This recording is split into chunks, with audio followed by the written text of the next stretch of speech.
ರಾಜ್ಯದಲ್ಲಿ ಇನ್ನೂ ಕೂಡ ಉಪಚುನಾವಣೆಯ ದಿನಾಂಕ ನಿಗದಿಯಾಗಿಲ್ಲ. ಈ ಮಧ್ಯೆ ಚನ್ನಪಟ್ಟಣ ಭಾರಿ ಸೌಂಡು ಮಾಡ್ತಾ ಇದೆ. ಒಂದು ರೀತಿಯಲ್ಲಿ ಮೈತ್ರಿ ನಾಯಕರಿಗಂತೂ ತಲೆನೋವಾಗ್ತಾ ಇದೆ ಚನ್ನಪಟ್ಟಣದ ಟಿಕೆಟ್ ವಿಚಾರ. ಒಂದು ಕಡೆ ಟಿಕೆಟ್ಗಾಗಿ ದೆಹಲಿಯಲ್ಲಿ ಯೋಗೇಶ್ವರ್ ಸರ್ಕಸ್ ಮಾಡ್ತಾ ಇದ್ದಾರೆ. ಇತ್ತ ಯಾವುದೇ ಕಾರಣಕ್ಕೂ ಕೂಡ ಕ್ಷೇತ್ರವನ್ನು ನಾವು ಬಿಟ್ಕೊಡೋದಿಲ್ಲ ಅಂತ ಹೇಳಿ JDS ಪಟ್ಟು ಹಿಡಿತಾರೆ. ಬೈ ಎಲೆಕ್ಷನ್ ಟಿಕೆಟ್ ವಿಚಾರಕ್ಕೆ ಕಂಡೀಷನ್ ಹಾಕಿದ್ದಾರಂತೆ HD ಕುಮಾರಸ್ವಾಮಿ. ಯೋಗೇಶ್ವರ್ ಮೈತ್ರಿ ಧರ್ಮ ಪಾಲನೆ ಮಾಡ್ತೀನಿ ಅಂತ ಹೇಳಿ ಬಹಿರಂಗವಾಗಿ ಹೇಳಬೇಕು, ಬಳಿಕ ಟಿಕೆಟ್ನ ವಿಚಾರ ನಿರ್ಧಾರ ಮಾಡ್ತೀವಿ ಅಂತ ಹೇಳಿ HD ಕುಮಾರಸ್ವಾಮಿ ಹೇಳ್ತಾ ಇದ್ದಾರೆ. ದೋಸ್ತಿ ಲೆಕ್ಕಾಚಾರದಲ್ಲಿ ಯೋಗೇಶ್ವರ್ ಅವರನ್ನು ಕಟ್ಟಿ ಹಾಕಲಿಕ್ಕೆ HD ಕುಮಾರಸ್ವಾಮಿ ಅವರು ಪ್ಲಾನ್ ಮಾಡ್ತಾ ಇದ್ದಾರೆ.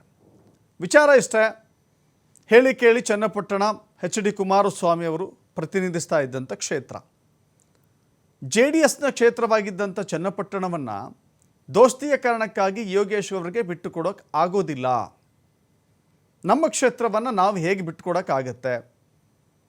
BJP ತನ್ನ ಕ್ಷೇತ್ರದಲ್ಲಿ ಏನಾದರೂ ಹಾಲಿ ಶಾಸಕರಿದ್ದಂಥ ಸಂದರ್ಭದಲ್ಲಿ JDSಗೆ ಬಿಟ್ಟುಕೊಡ್ತಿತ್ತಾ?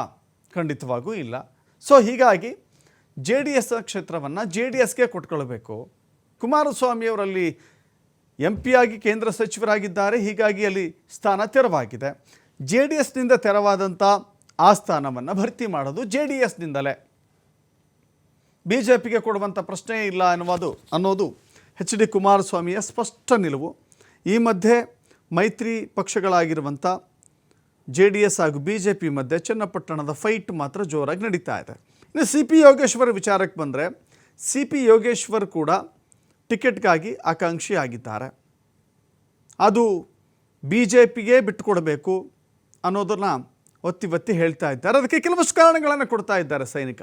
ಏನು, ಚನ್ನಪಟ್ಟಣ ಆ ಕ್ಷೇತ್ರದಿಂದ ನಾನು ಗೆದ್ದಿದ್ದೇನೆ, ನಾನು ಸಚಿವನಾಗಿ ಕೆಲಸ ಮಾಡಿದ್ದೇನೆ, ನನಗೂ ಕೂಡ ಅವಕಾಶ ಸಿಗಬೇಕು.